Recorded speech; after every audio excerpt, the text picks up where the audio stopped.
What is up? Welcome to the Existential Stoic podcast. Are you worried about your bills? Are you stressed? You live check to check? Do you never have enough money? Are you taking out, getting more credit cards? Who knows what? Well, today we're going to talk about should you chase money? I'm Danny, here with my buddy Randy. What's up, Randy? Yo, Danny. Yeah, have you ever had this experience where like you focus more on like what you're going to get profit wise than actually like the value of it or like, whether you actually want to do something? Dude, all the freaking time. It's like nonstop. I have such a terrible relationship with money. Yeah. Because when I first found out how money works, I was $250,000 in debt. Like Yeah, right. that.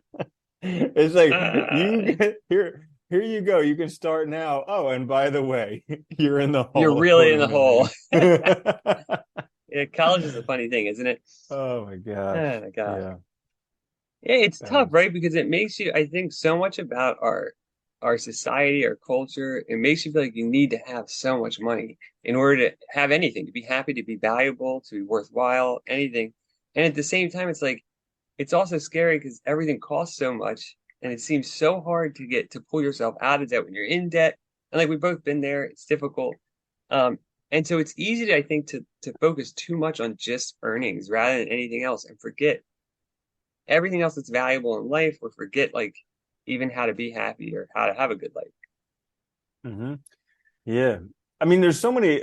I'm glad we're doing this topic because I have read probably like 50 to 100 books on personal finance. Like when I was deeply in debt, that was the only thing that I read. And That's a good and I've approach.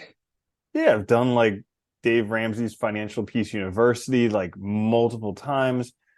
But I think like simple enough it comes. I think it was Ben Franklin who said something along the lines of if you earn $100 and spend $99, you'll be happy for the rest of your days. But if you earn $100 and spend $101, you'll be miserable. And it's like Yeah. the truest thing ever. Simple as that. It's just like a Well, truism.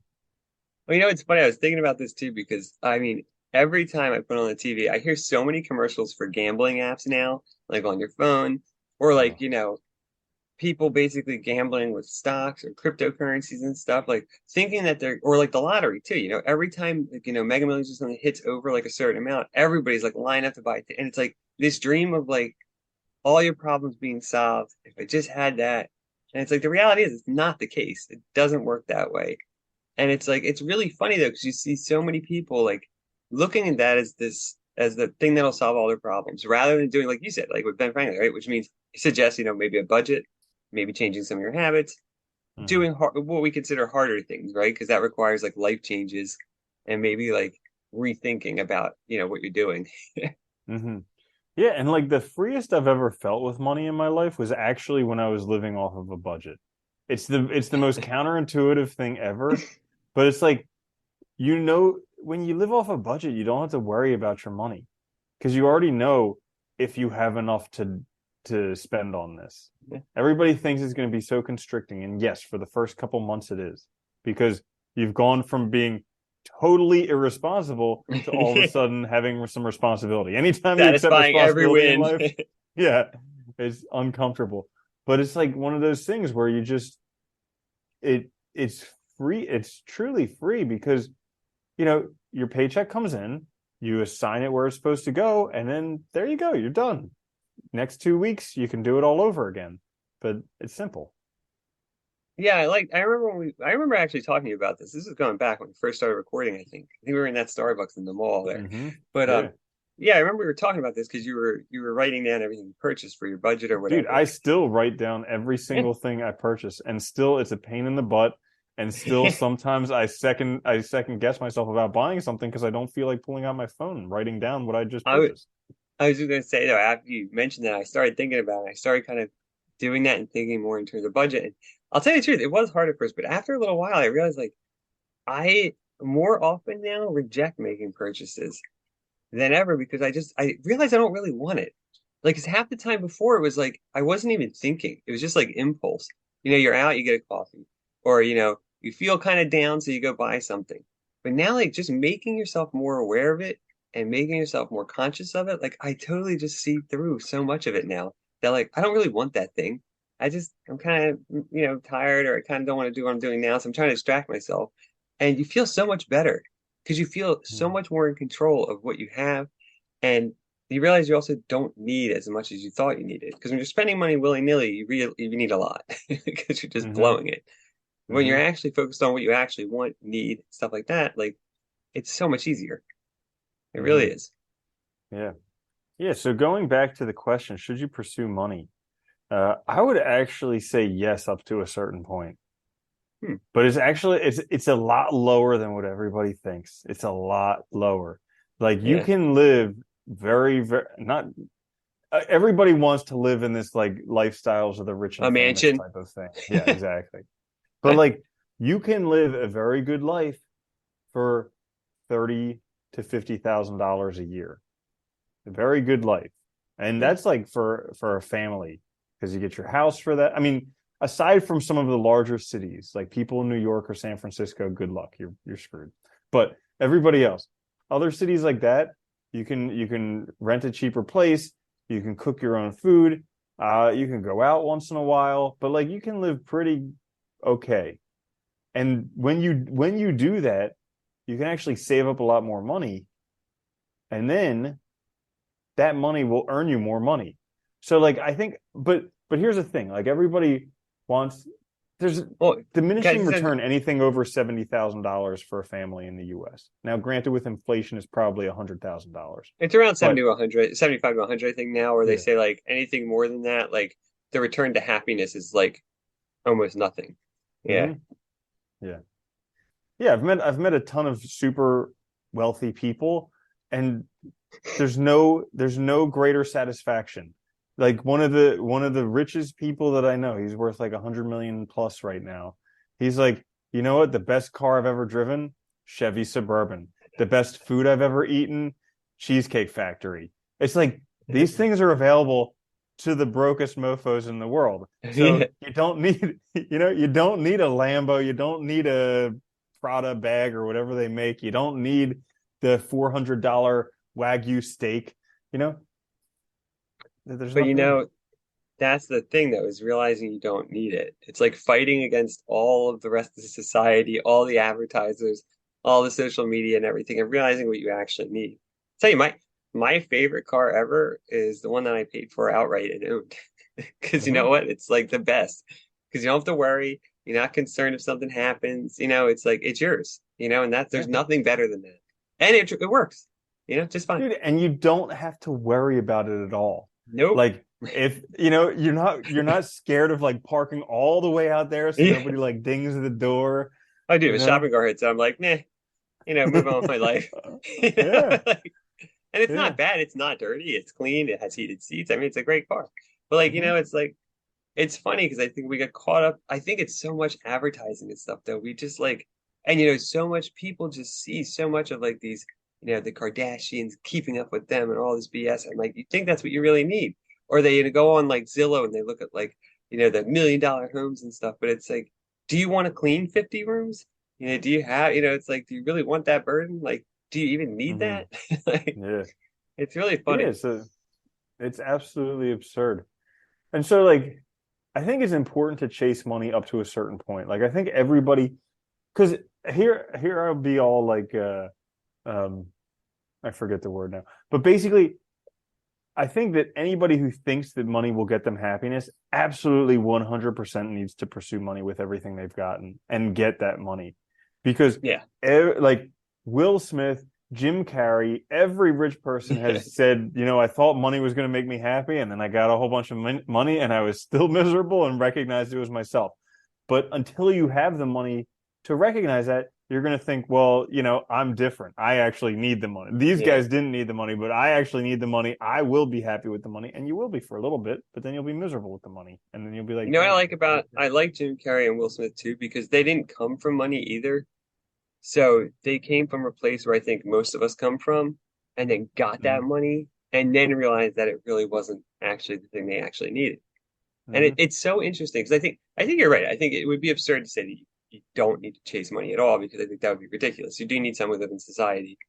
But I think knowing what that amount is crucial. And also I think not letting it dictate everything. because I think that's also important where people make decisions based on money rather than also sometimes other values that are maybe just as important or more important and more crucial to your happiness, right? Like liking a job, actually doing something that you're interested in, taking risks to, pursue growth and stuff like that. I think, sometimes we won't do those things because we're afraid of the cost, but sometimes that cost is negligible compared to what we'll get out of it. And the money will come later from those changes too, I think. Hmm. Yeah, so there's a really good book on money and kind of understanding it called Set for Life. And it defines a few different kind of milestones. Like the first is just saving up $20,000 just so like, you don't have Makes to be sense. terrified. The next is saving 6 months to a year of your income. And then after that, it's talking about some bigger goals. But one of the things that he goes through, because this is like the biggest, I think it's important that people know this. So like a lot of places that are like, oh, save your money, like don't go to Starbucks, you know, ride your bike to work Yeah. instead of a car. And in this book, Set for Life, they go through like the average expenses for an American because they've tabulated data across all Americans across wherever and seen what they spend on. And the largest categories are living expenses, like a house, and Yeah. taxes by Yep. far. That accounts for over half of your spending every year. Yeah. And so if you can cut those down in any way, you're going to save a lot. So if you're living outside of your means in housing, like cutting that back, being a little bit more uncomfortable, because that will, in the long run, save you a lot more than trying to save $5 a day on a Starbucks beverage. Yeah. I was looking at that actually not long ago. I read something where they're saying like, I forget the exact, but like back, like I think it was like in the 50s, 60s, like your housing costs, like rent or your mortgage, accounted for like something like 15% of your income at most per year. And now it's like 50 to 70, which is insane when you think about it. Cause like it's just mind-boggling. I mean, but the prices have gone up a lot. And like people also, I think, like you said, tend to go or they tend to get oversold a lot, I think, when they talk to Oh, people that are, totally. trying to show them houses, show them places, you get oversold and then you're kind of stuck, right? It's like a car too. A lot of people go to the dealership, they have a price in mind and they get oversold, walk out, and before they know it, they're paying $100 more a month than they wanted to. Stuff happens. Well, it is bullshit how, or excuse my French, but how when you go to look for a house, you need to get pre-approved. So Yeah. you already have to go to a bank, find out what's the maximum leverage I can get on this house. Okay. And then the realtor shows you houses that are more expensive than that. Yeah. Yeah, Like exactly. that. Yeah. They're like, how can you make this? Can you go back to the bank and like have someone co-sign for you so you can afford this thing you can't afford? And it's like, oh, geez, They do no. the same thing at car dealerships too and all. And I think that's where I think budgeting does help. Knowing exactly what you're willing to spend and being rigid about it, staying within it is crucial because like it is hard in the moment sometimes, but there's nothing more satisfying than not having to stress about that because you exercise control and you made a decision. You didn't let that decision get made for you. You didn't let other people make it. It feels better. And you just, you are in control of yourself. You know what you're doing. I think there's a Hmm. lot to that. Yeah, so now that we've pissed everybody off talking about budgets, let's yeah, let's Right? talk about the other thing that's pretty important. So, in terms of chasing money, there's at the end of The Magic of Thinking Big, I think one of the last sentences in that book is, if you take care of service first, the money will take care of itself. And I think I think that's that one. so true because really money is just something that people give you in exchange for a service. Like you're providing a Yeah. service for them or something of value, which is doing them a service, and they're willing to give you some of this money that they have for it. And so if you can just focus on a service, the money will take care of itself. Well, it's But funny when I just want when I was thinking of this topic, yeah, I was thinking of the story too you told of your one friend who was like getting into like sketchy shit because like well, and it's like I think that's the other side of chasing money too is we get ourselves in situations where we're willing to do things that we would never do otherwise, you know, or if we mm-hmm. were, not in that position or not only looking at things from one side of it. And I think this is the other side of it too, which is like if you get caught up in that side way of thinking of just chasing money, you also forget about everything else that has value to you. You forget about everything that means something to you, whether it's your own values, whether it's other activities you like, whether it's doing things you love. I mean, everything kind of melts away for this one thing. And it's so easy in this world because everything is basically reduced to money, and it makes it Hmm. very hard. Yeah. Well, I mean, money is not just something that's exchanged for service. It's Yeah. also, can be comparable to your life force. Like there's that book, Your Money or Your Life. It's also a proxy for power. Yeah. So it's a very easy way to count to see who's more powerful by just Yeah. counting money. And also, money is something that can change people's minds. Like everybody has their price. And we get into trouble with that for many reasons because one, we we do things we wouldn't normally do, or we make other people do things they wouldn't normally do for money. Yeah. But then also we get stuck with this false mental model where we're like, oh, money can change minds. So it can make me happy. If I have more money, then I'll be happier. Yeah. And that's just faulty. It's a false conclusion, but everybody believes it. It's funny in ethics when I teach on certain topics is this idea of taking advantage of a desperate situation. And the idea is, there's certain situations. There was this had come up a long time ago with surrogacy. So, women acting as, carrying a, child for somebody else, right? And originally they were using it, there was cases where very poor women were targeted and they would offer them a lump sum. And it's like at that moment, they are like some of the ethicists were arguing you can't make a rational decision because you're picking on people who are desperate, who are, well under, over their heads, they're basically can't even eat. And you're offering them a lump sum to make this decision that really is unfair, right? But I think you see this happen all the time where we use money to change people's minds and act like somebody else is making a real decision. So I think it's a very difficult thing. Oh my gosh, talking about using like freaking student loans. Oh God, Hello. yeah, Asking an exactly. 18-year-old child who's never handled money before in their life to go into debt. And now at some of the what are they called? Ivy League schools, Yeah. $60,000 a year. Not only that Yeah. though, and you've told this 18-year-old their whole life that if they don't go to college, they're not worth anything and they're not valuable and they'll never succeed. And the only way they can go is signing this paper. It's like, what do you expect is going to happen? Yeah, I feel the same way Hmm. about it. It's totally criminal. It's Hmm. creating like an indentured servitude, It's insane. Yeah, totally. And student loan debt is one of the biggest sources of income for the US government, which is Yeah, absurd. They're it is literally absurd. enslaving their own nation, but Hey, but they call it financial aid. They don't I call it know. loans. Well, I mean, who was that who said like the best slaves are the ones who don't even know that they're slaves? Ah, someone. Oh, I think maybe it was yeah. Rousseau or something like that. Uh, who knows? But yeah, because everybody thinks, and you can't talk people out of it. That used to bother me to no end. Once I, because I mean, my story is I think it was like my last or just my second to last year of vet school. I took Financial Peace University for the first time. And like before that point, it was just, oh yeah, student loan debt. I'll make money when I graduate, of course. Whatever. And Yeah. then It's, and yeah. then I actually learned, how much I was going to be paying a month and how much I was going to be earning a month. And dude, it was just a pit in my stomach. I was like, this doesn't like I became a veterinarian It's because I wanted to impossible. work Yeah. because I wanted to work with dairy cows. Well, a Yeah. dairy cow vet makes, I don't know, maybe like $3,000 to $4,000 a month.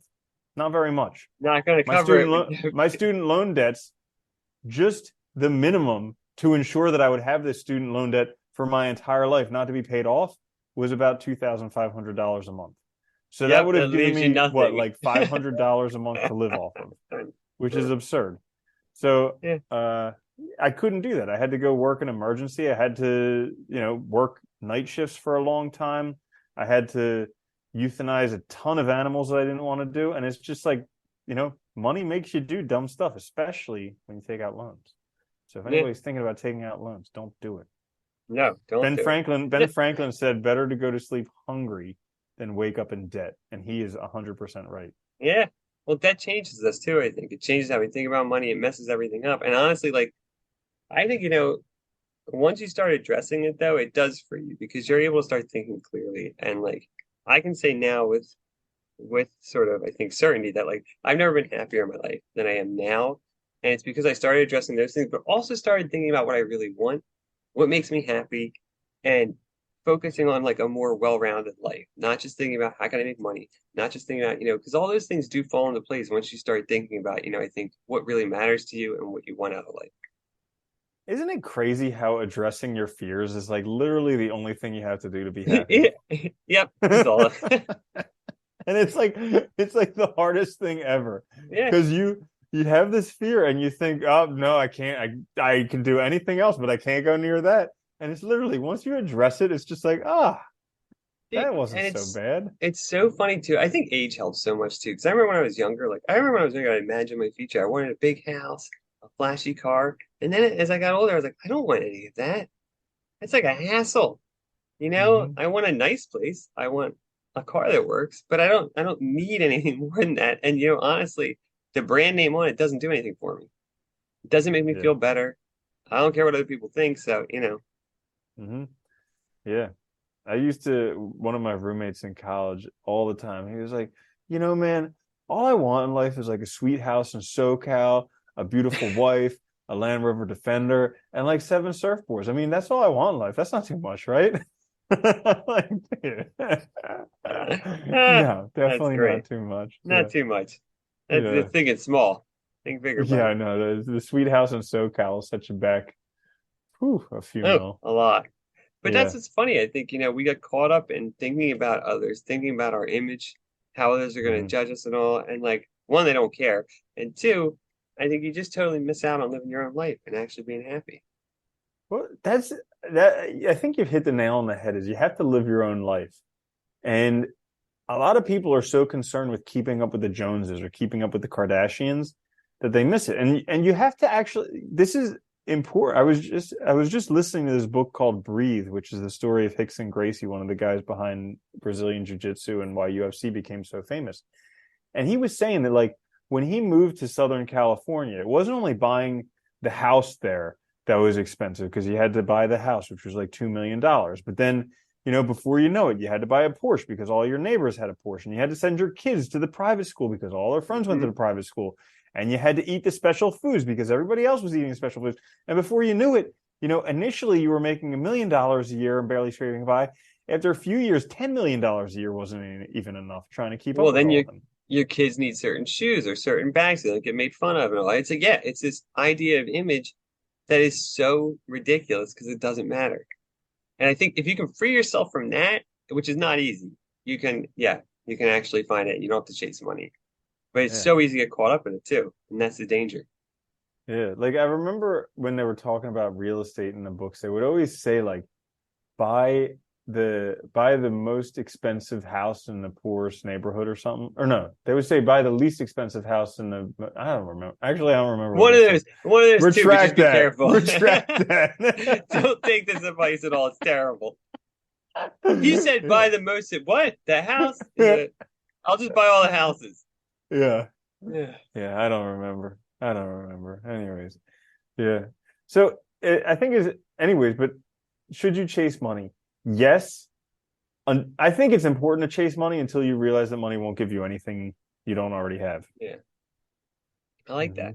I like that a lot. Yeah. And I think Yeah. if you And chase then, what you want, you'll have enough money. 100%. Because, dude, look at Kelly Slater or something like that. Sure, the pro surfer. Like, Okay. sure, he probably makes a lot of money. But do you think he really cares? No, he's doing what he loves. He's out surfing every day. You know, Oh, like anybody who's really doing something that they love, the money doesn't matter. It's just like it's the cherry on top. And for most of them, they could care less. there's this documentary about this kid that climbs. I forget what it was called, man, but he's a free climber with no ropes or anything. And he was doing this big climb. And the documentary, he lives in a van to climb all the time. Down And by he the had, river, yeah, right? No, literally, dude, he would park in Walmarts and stuff at night because like he just wanted to working climb. in a That's all he, van, yeah, down by the river. dude. Sorry, I just had No, to. that's a great That one. was good. That was a Yeah. good Chris Farley.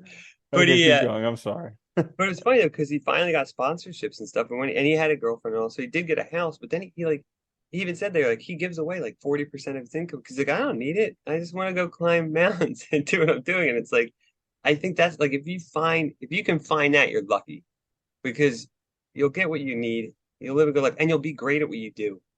and the rest will fall into place, And you realize that you don't need all the other BS that comes along with chasing after things. Hmm. Yeah, well, like I think it's available to all of us. Like Yeah. I mean, guilty as anyone that fantasize about being one of these guys who's so good at one thing that's all. I've never had that experience where, I'm just like a great climber or I'm a great surfer or People snowboard seek and you that and out like on their own. Like, yeah, yeah. and like that's what I can go do all the time. I've never had that experience in life. But I have noticed over the past few years, there are certain things that I have maybe a higher capability for than other people. Like Yeah. reading books, 100%. I know for a fact I can do that better than a lot of people. And so I focus on doing that. Computers, better than a lot of people. I think that's a gift. And so I focus on doing that. Yeah. So like there are certain things that, and it's just learning to recognize those and then laying heavily into those things, like doing that because that provides me with joy and, you know, potentially there's opportunities for creative growth through there. Well, you'll find a way too to leverage it, I think. That's the other thing, because I think, and both of us is the same situation. Yeah, there's no one thing I'm like amazing how people are going to seek me out, but I have a lot of gifts. And I think that once you realize, when you take enough self-awareness and self-reflection, you realize what they are, you leverage them. And when you're using them, it's easier, you feel better, you're generally more likely to enjoy it because you're attracted to what you're doing. There's like a natural attraction there that keeps you doing it, keeps you engaged. Where like when you're doing something you don't want to do, it's hard to do that. It's hard to stay engaged. And I think so it makes it much easier. Yeah, I agree. Mm-hmm. Nice. Yeah. You want to add anything else? No, I'm good. All right. So there you have it. Should we chase money? Yes, if you think you should do it, then you'll find out you don't need it. Or honestly, no. Find out Mm-hmm. what you value, and live a life that's good for you. Thanks for Mm-hmm. listening. Check us out on YouTube, wherever you get your podcast. Please like, subscribe, and share. It helps us out. We'll be back later this week with a quick fix. Until then, though, later, man. Later, Danny.